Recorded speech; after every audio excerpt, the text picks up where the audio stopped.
that. Alright, Billy. Do you know why you're here? Not exactly. What do you mean by not exactly? You have some idea? They told me I was under arrest and that I would be talked to when I got here. They didn't tell you what you're under arrest for? No, sir. Did they tell you had a warrant? They did. But they didn't tell you what it was about? No, sir. So you're here about some checks that you deposited. Have you deposited any checks lately? Yes, sir. Okay. Why do you sound like that? I could explain it to you, but you probably wouldn't get it. Well, why don't you try? Because I've heard a lot of shit, so maybe I would.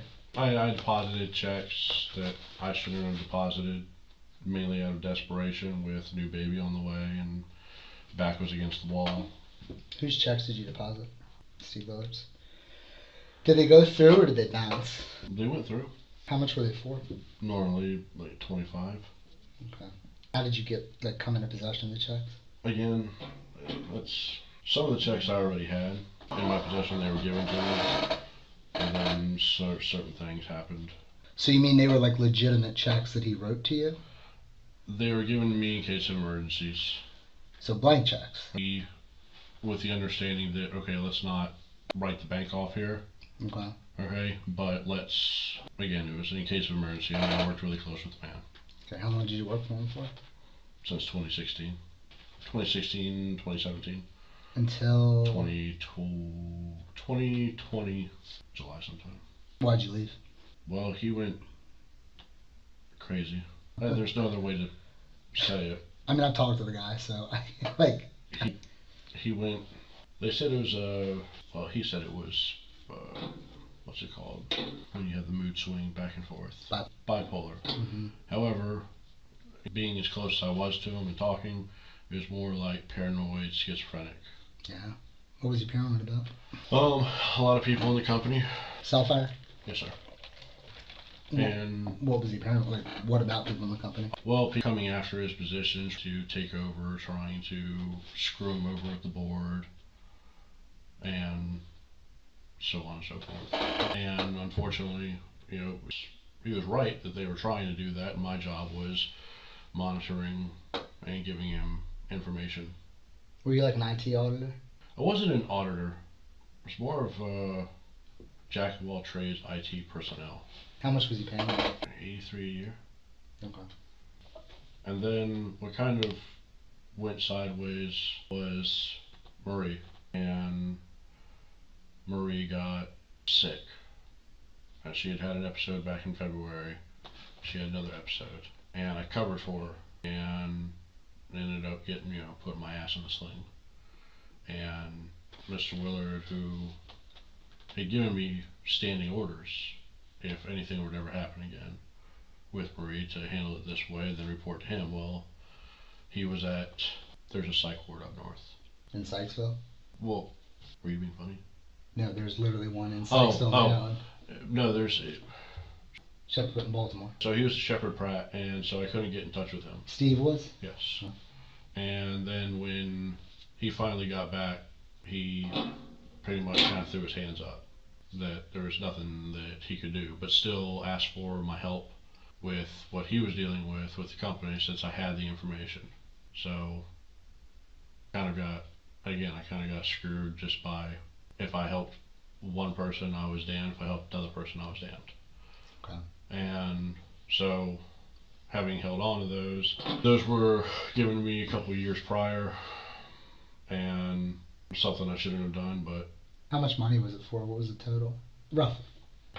20,000? Something like that. If you put them all together? Yeah, like I said, roughly. I don't expect you to know that off the top of your head. So are Steve Willard's checks the only checks that you've cashed?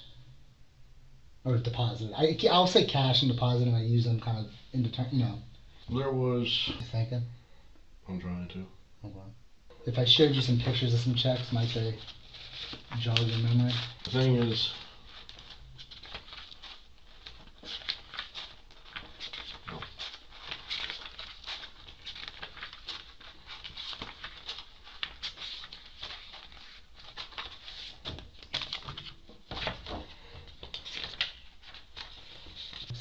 You ever forged any checks from Jeff to yourself? Twice. When was that? I don't even know when that was. What do you mean I know when that was? It was recently. How recent? Last week. It's kind of shitty timing, isn't it? Hmm? That's kind of shitty timing, isn't it? How do you know Jeff? You said you used to work for him? Yes. This is kind of like a shitty printout. Do you recognize that picture? Yes, sir. So this one is a check that you deposited into an ATM at the Navy Federal over in Crown. Yes. Okay. I know it's kind of hard to make it out over here. It's for $9,500. Yes, sir. You deposited it on, it looks like, you can't read it here very well, but it's on June 23rd, which was last Wednesday, Mm-hmm. at 11:53 p.m. Okay, this one you deposited, I believe, with a teller on June 23rd for $4,450. June 23rd, Navy Federal. There's no time on here, but I believe it was somewhere around 1 o'clock. Could be wrong about that. I mean, I have the records. But where did you get those checks? What, Jeff's checks? Mm-hmm. It's just where I'm real scared right this second. Why are you scared? And I mean, you've been nice to me. Mm-hmm. Everybody's been nice. I want to talk to my fiance. Okay. I can see about that. So, I can see you're getting kind of emotional. So, I'm just going to ask, you know what happened to Jeff, right? I do, and that was, I didn't do anything. Okay. Well, I'm going to stop you there. We'll talk about that in a second. Okay? We'll get to that in a second. Alright? Bill, you seem like a nice guy, man. There's nothing personal going on here. Okay? Like, I'm not being nice to you as an act. I don't think anybody's been nice to you as an act. If you were a fucking asshole, I would be one. I understand. Okay? It's okay if I drink the water we were talking. But why is Jeff's card in your wallet? See, Billy, the thing is that things happen, and things have happened. Okay? And everything that happens for a reason. And, you know, Jeff's dead, and somebody killed him. It was a murder. And I know that you were there.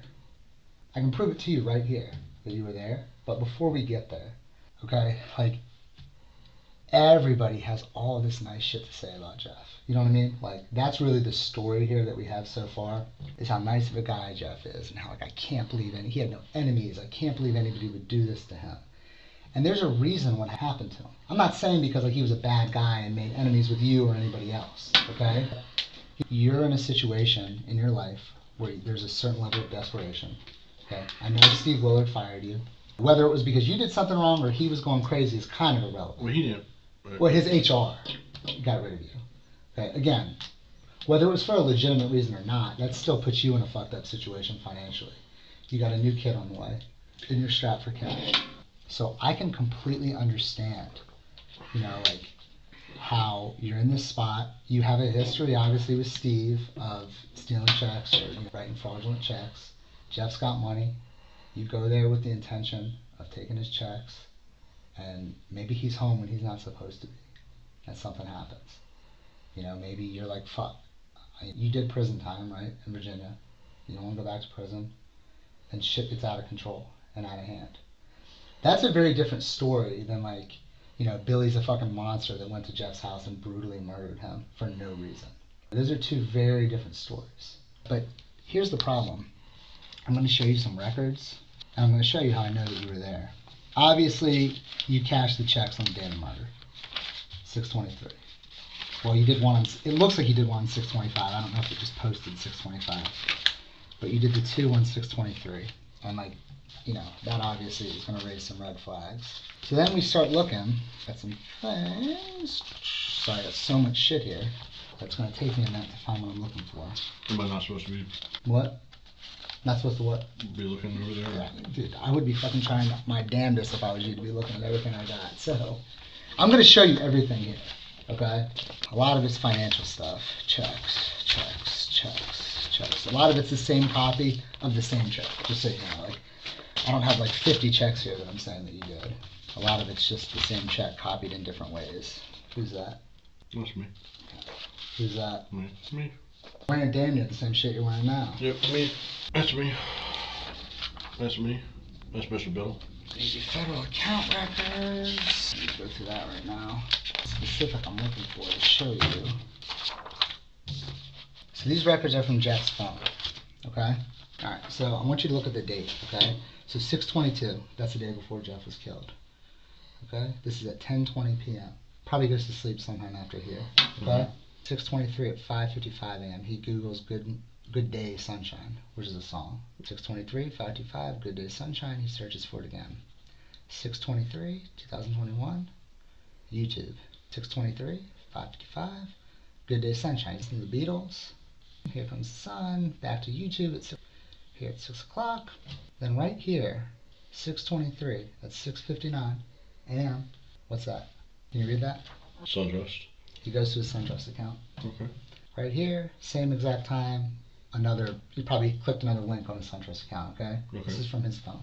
Put that aside for a second. Here's his call logs, all right? 6:22, these are all incoming calls. 6:23, at 7:58 a.m., he makes a call to that number. Do you know what that number is? It's SunTrust. Okay. This is the only time that Jeff Biddle has called SunTrust from his cell phone, going back to 2018. Okay. This is the last phone call his cell phone makes. All right. I want to move on for a second. This is a forwarded email. The top half was forwarded to my partner. Okay. At 9:07 a.m., an email goes from Jeff to some of the membership of PSI. Had a family emergency come up this morning. More than likely we've out of reach today. Apologize for the short email and will be in touch when I can. Thanks, Jeff. So when they got this email, immediately they became suspicious because Jeff wasn't supposed to work on this day. What I know about Jeff and what I'm sure you know about him is that he's a workaholic. So he's always at work. Well, he took off on Wednesday the 23rd. He was going on a date with this girl he just started dating. We were supposed to be going all day. So right away, the company is like, fuck. You know what I mean? That's weird. And then Thursday comes around and he doesn't show up for work. And that's when the police get called and he's found dead. But a couple things about this email that I think are pretty important. So whoever wrote this email would have to know enough about Jeff and the company to know who to send it to, but not know enough to know that Jeff wasn't supposed to work or be in touch at all on Wednesday anyways. You see what I mean by that? Mm-hmm. This is just another copy of the email. What kind of car were you driving today? A white Beamer. X3. Whose car is that? Marie's. Marie's. Is it it's registered to like her dad or something, right? Yes. You were driving, I think 2 days ago, we had you on video with Sunoco too driving. You drive that car often? So the times on this camera are a tad off, you know how those cameras can be. But at 7:02 a.m., this car goes by Jeff. That SunTrust website accesses this car, which right now, like, yeah, I can't see the tag on this, okay? But that's your car. I know it's your car. Going by. Then, that email sent at 9:07.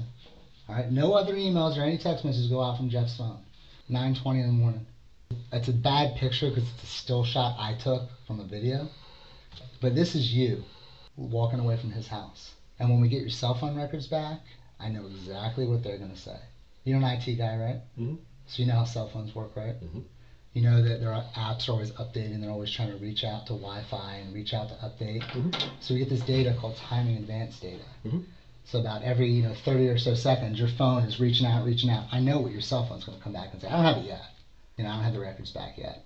So that's how I know that you were there when Jeff was killed. So the question is, did you go there and kill him because you have me fooled and you're just a fucking monster? Or did you go there because you're desperate for something and things got out of hand? And this is your opportunity to tell that side of the story. They say there's two sides to every story. Well, if the side that I had was favorable to you already, you wouldn't be here. You know what I'm saying? So this is it, man. This is your shot to tell us what happened. I know what happened. I don't know all the details. I don't know how it happened. I don't know why it happened. But this is your chance to maybe put a little bit of an explanation on it because people want to know and people are going to be asking. And it matters. Maybe there's a reason for why what happened. Or maybe there isn't. But there's only two people who know the answer to that, and one of them's dead. And the other one's a convicted felon. I don't care that you're a convicted felon at all. That has nothing to do with why you're here. I don't... Yes, you're a convicted felon, you're a convicted bank robber, but that was a long time ago. And you're not here because I was like, oh shit, Billy did a bank robbery, he must have killed Jeff. No. You're here because everything lines up. The evidence puts you there. That also goes to show that, this wasn't some pre-planned out horrific thing. You did a fucking awful job if this is a pre-planned thing. But it looks bad because you're a big dude, you're 36 years old, he's a 66-year-old man killed in his house. It fucking looks bad, man. and you're wearing the same motherfucking clothes that you're wearing at the bank. You're wearing the same clothes that you're wearing on that video. You know, like nothing here looks good for you. But again, the thing you have to hold on to is that there might be a reason for this. You didn't mean for this to happen. Maybe you did, and I'm wrong, you're just a fucking asshole. But you don't strike me as that. The guys who took you into custody out by your apartment, they called me right away, right? And they're like, dude, this guy is as nice as can be. You've been as nice and as respectful as can be here. I'm younger than you and you're calling me sir and shit. You don't have to do that anyways, you know what I mean? Like, I'm not sir, I'm just Pete. But like, you know, there's no question that you did this. There isn't. Or that you were there. I was there, but I didn't kill him. So what happened? If you were there but you didn't kill him, what happened? And this is the part that... So that's you on video. What happened? Was somebody else with you? No. Okay. Did he shoot himself? No. I know he didn't shoot himself because of where he was shot and how many times he was shot. So what the fuck happened? I know he was alive between 6 and 7. I know what time you got there. I know he didn't make that call to SunTrust unless he did it because you made him do it. You have his fucking card in your wallet. You cashed his checks that you forged to yourself the day he was murdered. And I'm not to yell at you or be an asshole, but like I'm trying to get it through your head that like this is fucked up. I'm giving you the chance to tell me what happened. Because you know if you don't give me the chance, if you don't tell me what happened, you know what it looks like. And you know what they're going to say. I can't make you any promises, man, but like, you're looking at, like, this is fucking serious. You think your bank robbery was bad? How much time did you do for that? 7. You think that was bad? Bro, you're looking at going to prison for the rest of your motherfucking life. Because the way it looks is it looks like you broke into this house, you kidnapped this man, and you held him hostage for 2 hours and murdered him in cold blood, and then cashed his checks on not only the day of the murder, but 2 days later. How does that look? It frustrates me because I know there's a reason. I know you didn't just go there to kill that dude. Because I believe, because you have some working knowledge of his company and his work habits because you used to work for him, that you had no idea he was going to be there. I don't think you went there to hurt him. I think you went there to steal checks. Actually, I knew he was... So you knew he was going to be there? Mm-hmm. Okay. So how did you end up there at 7 o'clock in the morning? Why did you go there? This is it, Billy. Right now, sitting here talking to me, this is the biggest moment of your life. It's bigger than when your daughter was born last month or earlier this month. This is the biggest moment of your life right now. But I mean, there's just no way... There's no what? You're sitting here telling me I didn't do it, I didn't that, but you're not giving me anything other than, like, give me something here. Give yourself something here. I mean, like, this is your chance to explain what happened. Because it doesn't look good. It looks horrible. But maybe I'm wrong. Maybe there just isn't a reason. Maybe that's why you can't tell me anything. Because maybe you did just go there to kill him because you were mad at him. Is that not what happened? No, that's not what happened. Right. No, Pete. Call me Pete. That's my name. Okay? You know, you don't need to call me detective or sir or anything. Call me Pete. Like... See, no matter what I do, you're not going to believe me. It won't matter. Well, you haven't told me anything, Billy. You say that, but you haven't told me anything. All you've told me is that you were there. But then you won't say, and you said nobody else was there.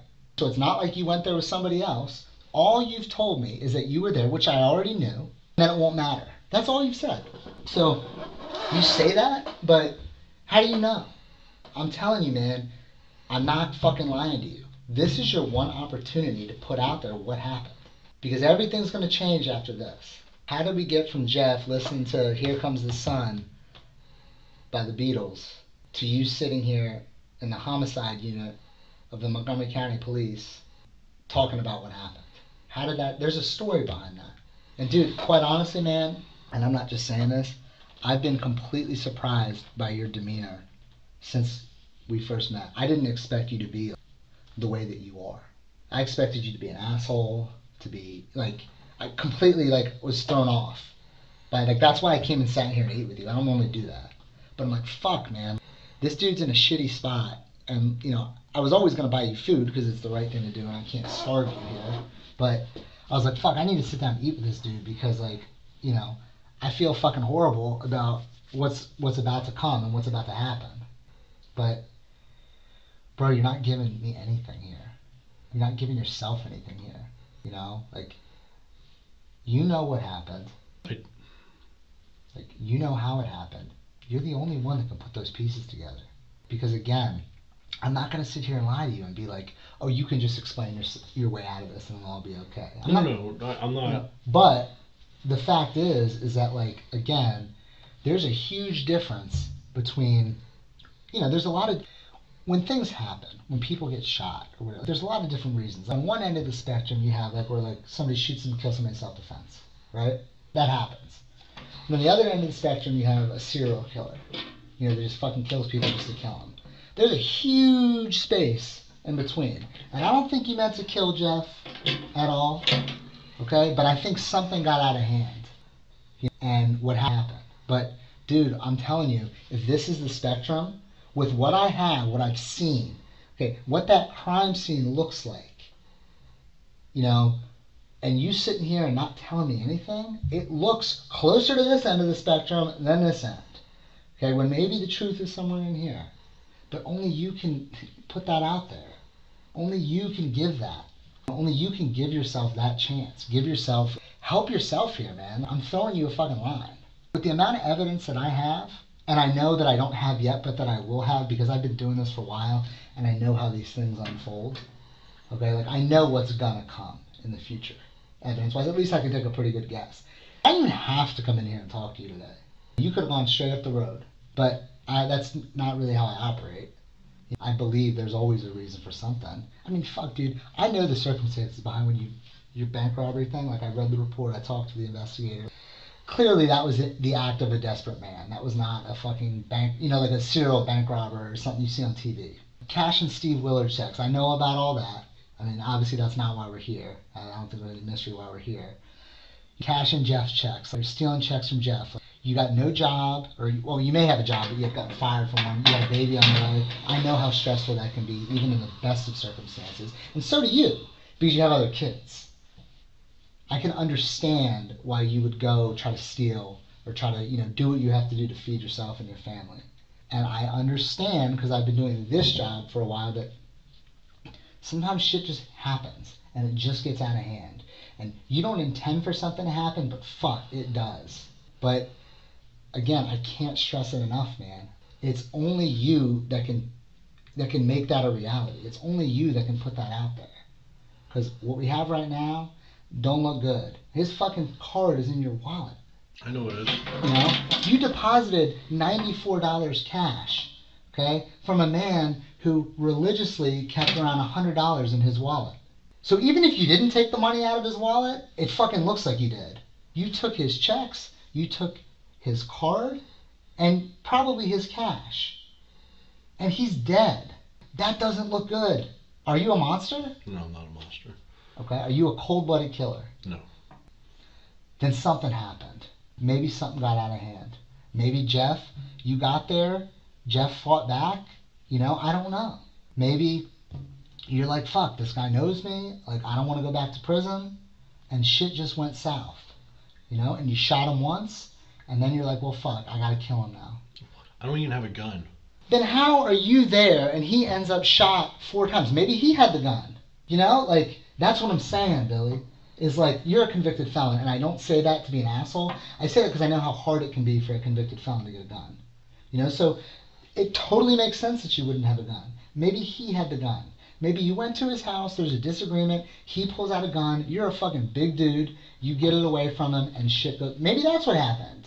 But, like, you're not giving me that. I mean, I just spun that up in my head, but I see how that could be a possibility. But you're not giving me that. What it looks like is that you went there with a gun, and you fucking killed him. So if that's not what happened, tell me. Because this is the only shot you're going to have. Why don't we just go back to how you got the checks? How did those 3 checks come into your possession? 7 o'clock, you pull onto the street. What happens from there? What happens when you get there? Walk me through it. I'm scared to death right this second. Okay? Let's talk about that. I want to trust you. Okay? I do. Okay. And legitimately, I have an explanation. Okay. It's not great. It's still bad. Okay. Okay? Well, then what you need to do is trust yourself. You don't need to worry about trusting me. Okay? But you're asking me, okay? Mm-hmm. And, it's every single time, hell, even Willard told me to not say anything and ask for an attorney.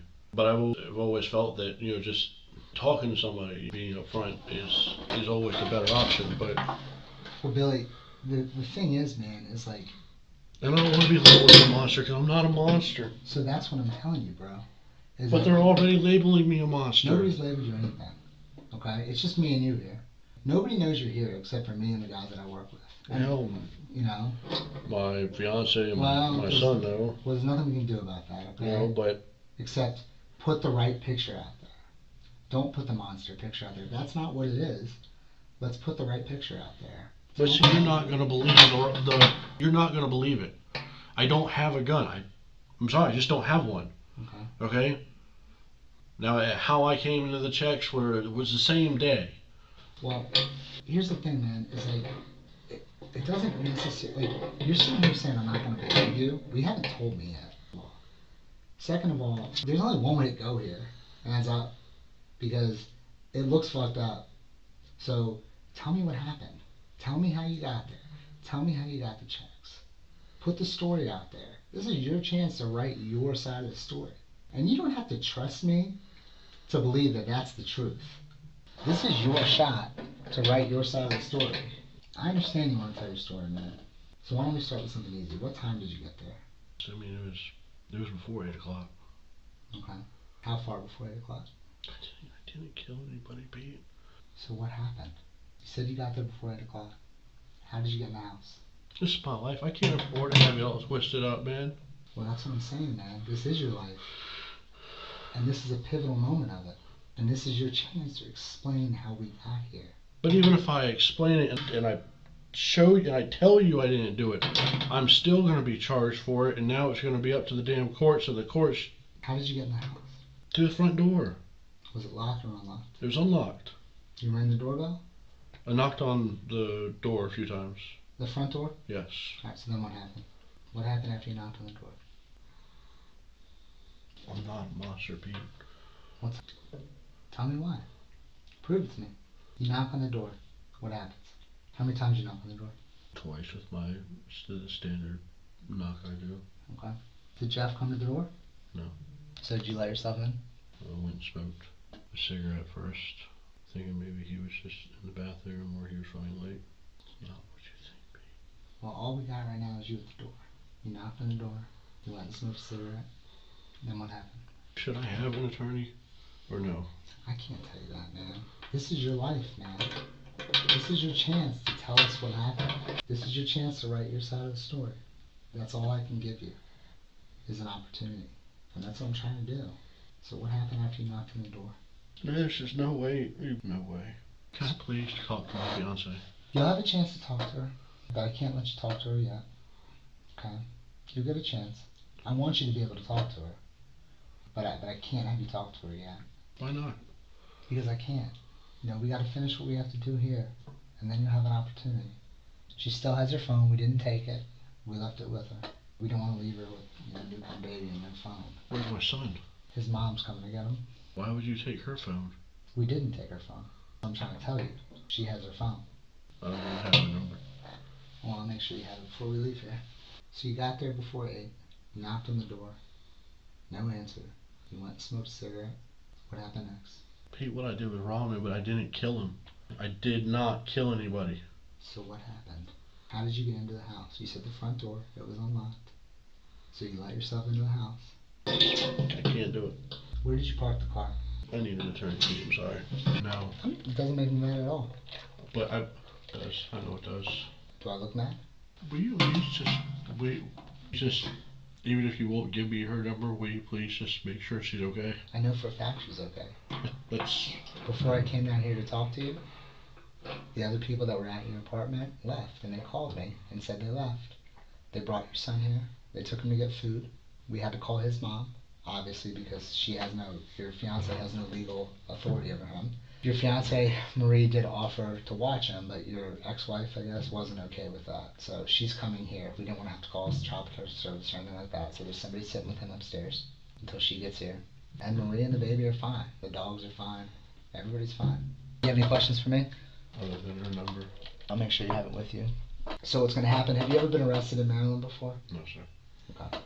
So you're gonna go from here to the commissioner's office, like it said in the form that I read you, where you're gonna get a copy of your arrest warrant, your charges and all that, you know, and then just kind of go from there. Yes, sir.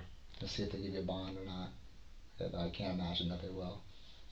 Just being honest with you. Before we get out of here. Where will I be able to call her from? When you get to the central processing unit, you'll be able to call her there. Yep.